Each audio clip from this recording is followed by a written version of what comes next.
Dôvody, prečo sa vám v podnikaní na internete nedarí a máte z webu tak málo objednávok, môžu byť 3. Po prvé, to môže byť vďaka tomu, že nedokážete používať magnetický marketing, vďaka ktorému k sebe pritiahnete dostatok kvalitných zákazníkov, ktorí hľadajú práve vaše produkty alebo služby.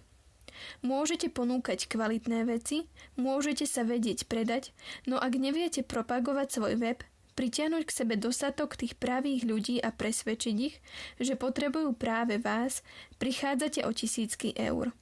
Druhým, ešte častejším dôvodom, prečo máte tak málo objednávok a zákazníkov z webu, je ten, že váš web nedokáže predávať.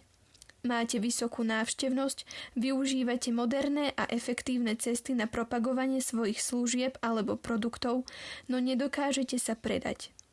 Miera konverzie na webe, ktorá určuje, koľko zo 100 návštevníkov webu aj kúpi, je veľmi nízka, marketingom prerábate, nepoužívate psychológiu predaja, pre zákazníkov pôsobíte nedôveryhodne a tak váš web skonvertuje iba veľmi málo návštevníkov na zákazníkov, ktorí aj naozaj nakúpia. A tretí dôvod, prečo máte tak málo objednávok a zákazníkov z webu, je spojenie prvého a druhého dôvodu dokopy.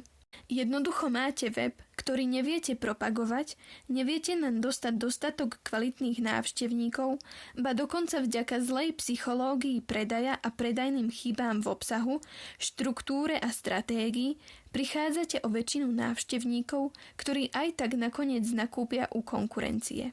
Čo môžete urobiť teraz? Kliknite na jedno z 3 tlačidiel pod týmto videom podľa toho, aký problém má váš web a pozrite si naše riešenie na tento problém. A ak ešte nemáte vlastný web alebo chcete nový, pre vás máme špeciálny balík vytvorenie profesionálneho predajného webu, ktorý dokáže naozaj vo veľkom predávať. Možno práve dnes sa vaše podnikanie prevráti doslova na ruby a vybudujete si vysnívaný online biznis.